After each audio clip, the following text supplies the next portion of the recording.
Most travelers treat Larnaca as nothing more than an airport code, a place to land and immediately leave for the resorts of Ayia Napa.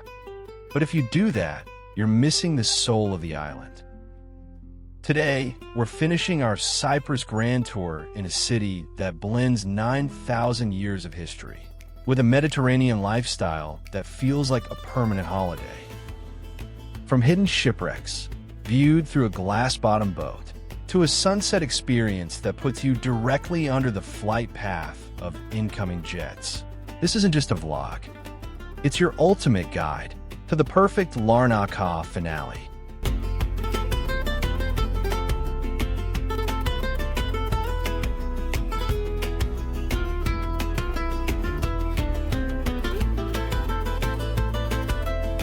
We started our final leg driving from Limassol into the Larnaca region. At a perfect 23 degrees Celsius, our first stop was Perivolia Beach. If you're looking for the loud beach clubs, look elsewhere. This is where you come for silence. The water here is incredibly calm, perfect for those main character travel photos. Speaking of photos, you'll find the Perivolia Lover's giant heart nearby.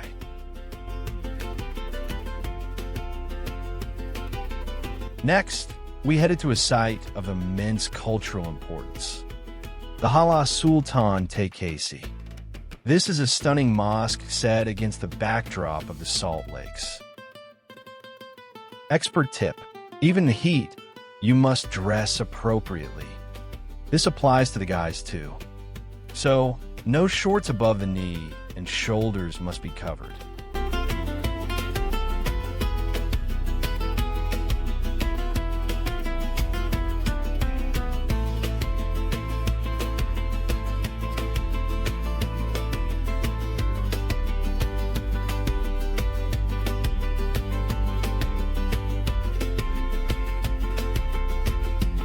The surrounding Salt Lake is a natural wonder. In the winter months, it's a haven for thousands of flamingos. Even without the birds, the sheer scale of the white salt crust against the blue sky is a photographer's dream. Are you a fan of slow travel spots like this? Or do you prefer the high-energy city center? Let me know in the comments below. The mosque itself is beautifully understated. No grandeur for show, but just calm, symmetry, and spiritual weight.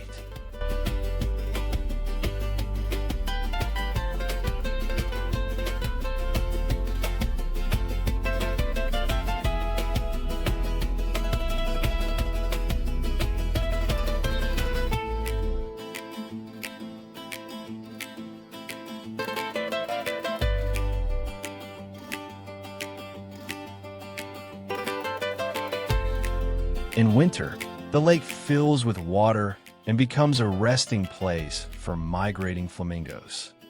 In summer, it dries into a vast white salt plain that once powered Larnaca's economy for centuries.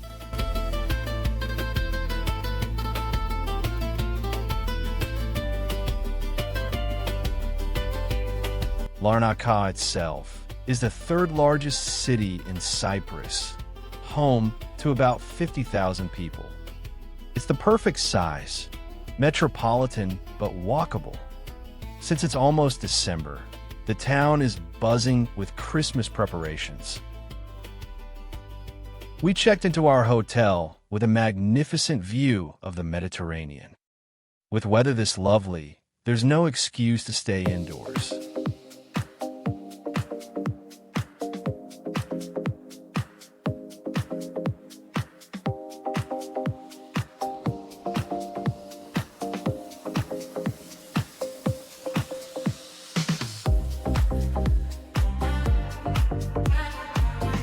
We dropped our luggage and immediately set out. Our first stop, Larnaca Food Market. It was just a 10-minute walk from our hotel, but there's no pressure to get there fast.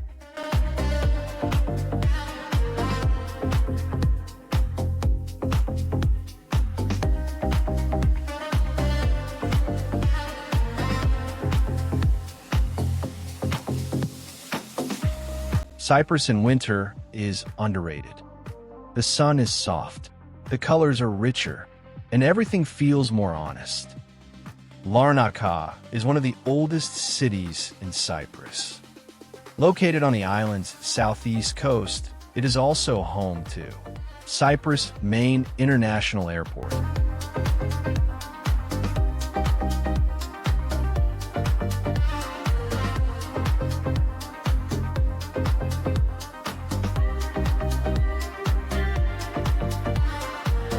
This is Larnaca Food Market, where daily life is on display. Here the market isn't polished, but it's practical. Stalls piled with fresh produce. Local cheeses wrapped simply. Olives, nuts, spices, breads, and everything seasonal. Everything real. You hear Greek, English, laughter, negotiation. This is where Larnaca feeds itself.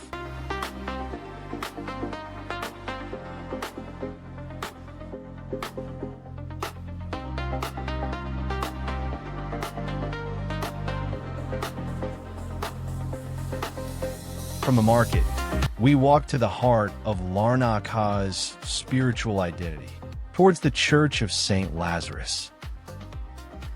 Built in the 9th century, over the tomb of the man, Jesus is said to have raised from the dead. The architecture is a masterclass in Byzantine stonework.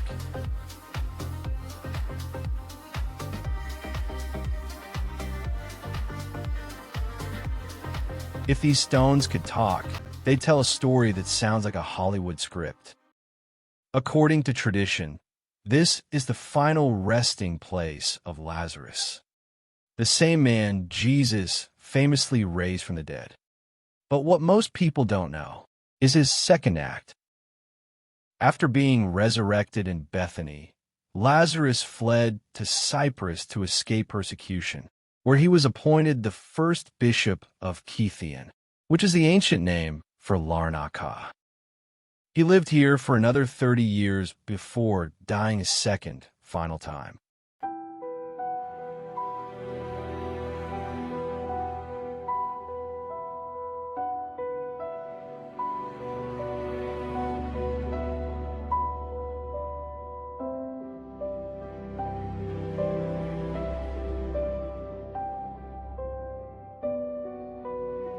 The architecture here is a rare 9th century Byzantine masterpiece.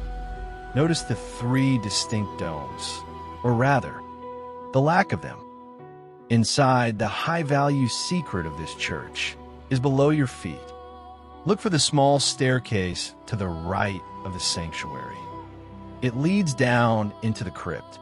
This is where the sarcophagus of Lazarus was rediscovered in the year 890.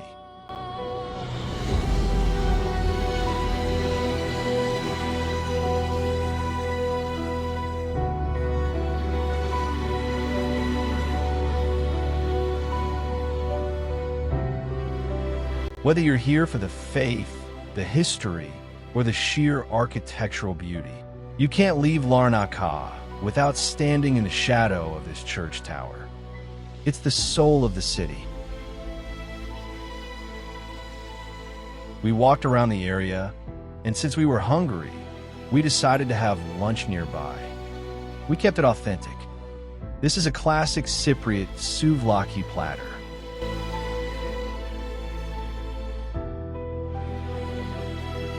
Afterwards, we passed Jami Kabir Mosque, one of Larnaca's oldest Ottoman-era mosques. Here's what makes Larnaca special. A mosque and a church exist minutes apart, not in conflict, but in coexistence.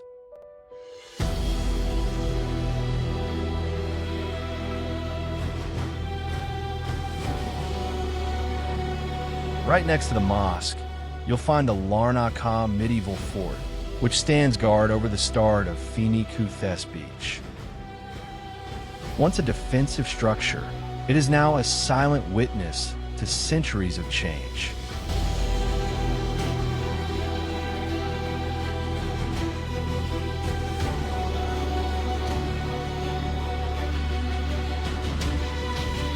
This is Finikoudes Beach, and it is lined with palm trees. It has a wide promenade and cafes facing the sea.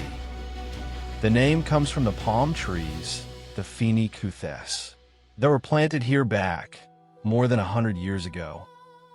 The beach sits right in the heart of Larnaca's seafront, hugging the city's center, and stretching about 500 to 600 meters along Ayia Avenue, which is the main promenade on the water.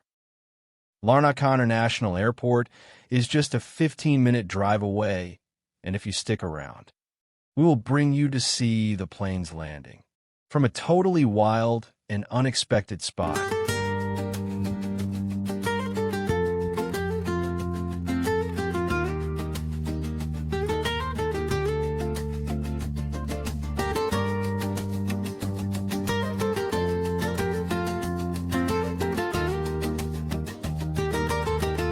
Finikoudes isn't some hidden white sand secret.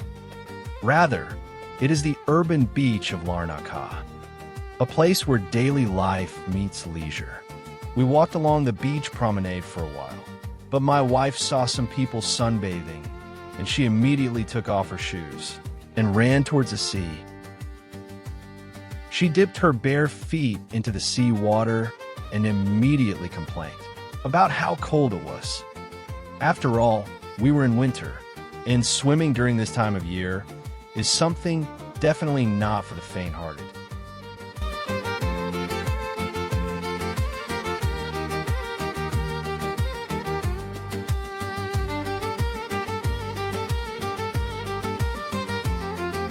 If you are visiting Larnaca, this might be a good spot to rent Airbnb apartments. They can be found within a few hundred meters of the beach.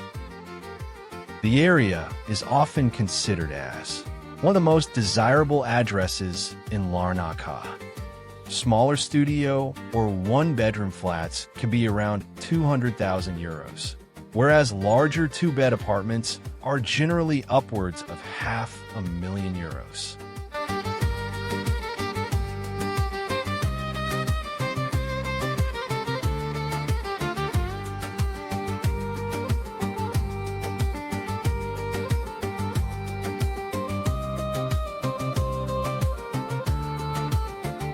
Leaving the beach, we made our way to Larnaca Marina, where the grand finale awaits.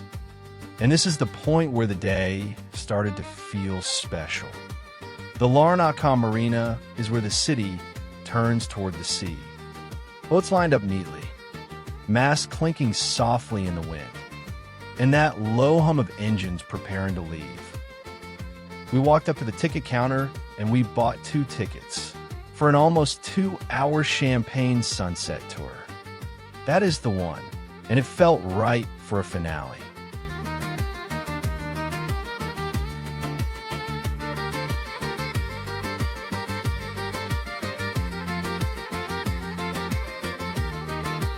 Since we had a few minutes before the departure, we took the opportunity to walk around. The marina has space for a few hundred boats. No mega yachts here, but mostly sailing yachts, small motorboats, and tour vessels. It's been part of Larnaca's identity for decades. Locals walk through here daily. Fishermen still use parts of it, and tour boats come and go without ceremony. This is also where many of Larnaca's boat tours depart from. Mainly their glass-bottom boats, snorkeling trips, short coastal cruises, and sunset tours like the one we're about to take. During this time of the year, things were pretty relaxed. No big crowd, no aggressive selling, and no pressure. You look around, pick what feels right, and go.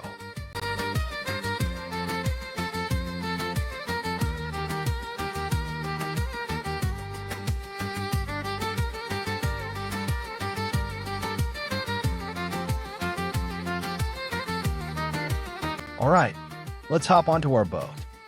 When I say boat, it is actually a large glass bottom vessel, perfect for enjoying the underwater shipwreck later on. And of course, we were welcomed on board with champagne.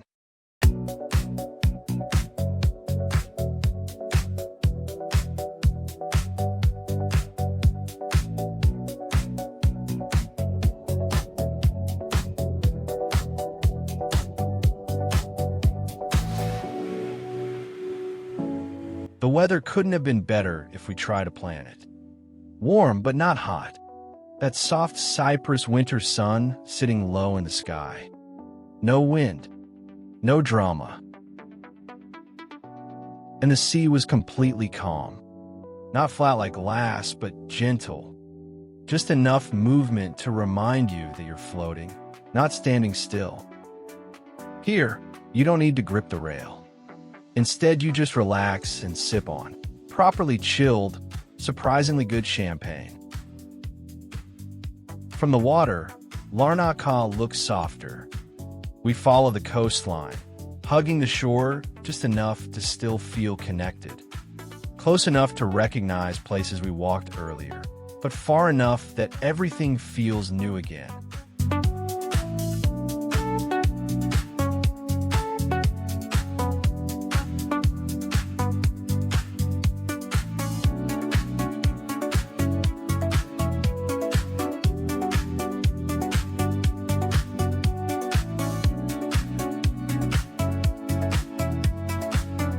Then the boat slows. And this is where it gets really special.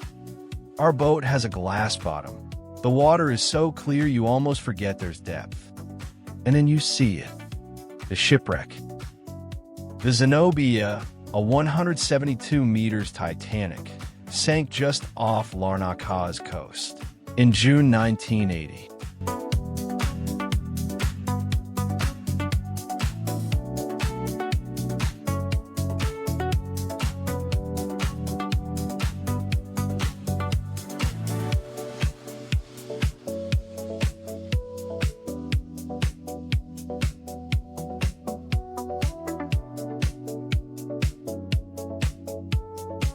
After that, our captain stopped the boat once again. Right here, near to Larnaca Airport, just off the coast. As if he knew this exact spot is where the day needs to end. The sun is still high enough to be bold, but low enough to change everything. The sky turns this deep, glowing orange. Not subtle, not shy, but the kind of orange that feels almost unreal. Like someone turned up the saturation just a little too much. The light hits the water, and suddenly the sea looks like it's on fire, shimmering and alive. Everything goes quiet, but that is just for a while. We were near the airport, and when I zoomed in, I could clearly see a plane along the runway. We sat there and watched as the sun started to dip below the horizon and as night started to fall. It was magical and so peaceful, but then suddenly, well, see for yourself.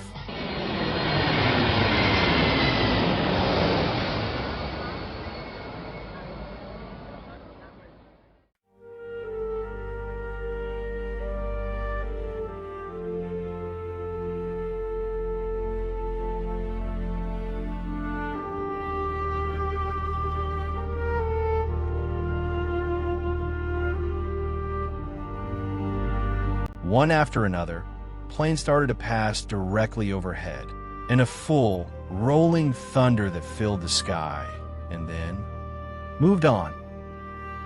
The sound rushes past, stretching behind us, fading as the plane glides toward the runway. And suddenly, it's quiet again. Day turned into night without asking permission, and it was time to head back to the marina. Have you ever had a travel moment where you didn't want to speak because it was already perfect? As darkness settles in, the boat slowly turns back toward the marina.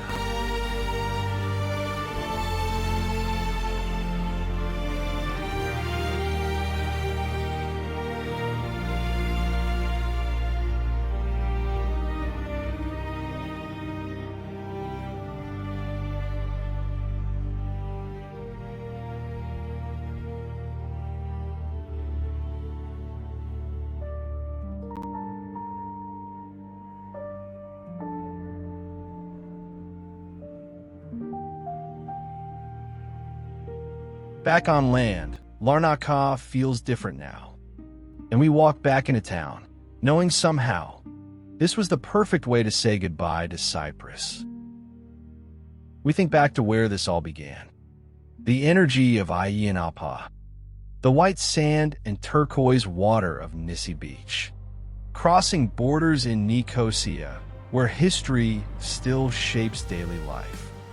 The cool air of the Troodos Mountains, wine, stone streets, and slow conversations in Omodos.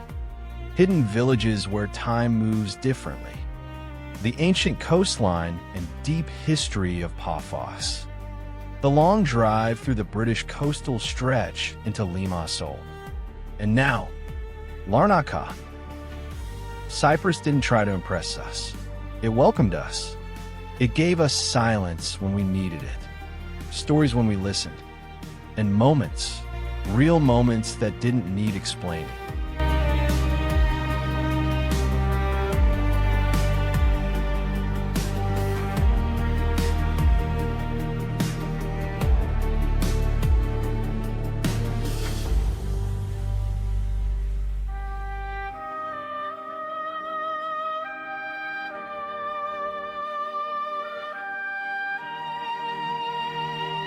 Standing here now, we realize something simple but powerful. This is how you end a journey. Not with noise, not with rushing, but with gratitude. If you've been traveling with us through this Cyprus Grand Tour, thank you, truly. And if this is your first episode with us, maybe this is your sign to start at the beginning.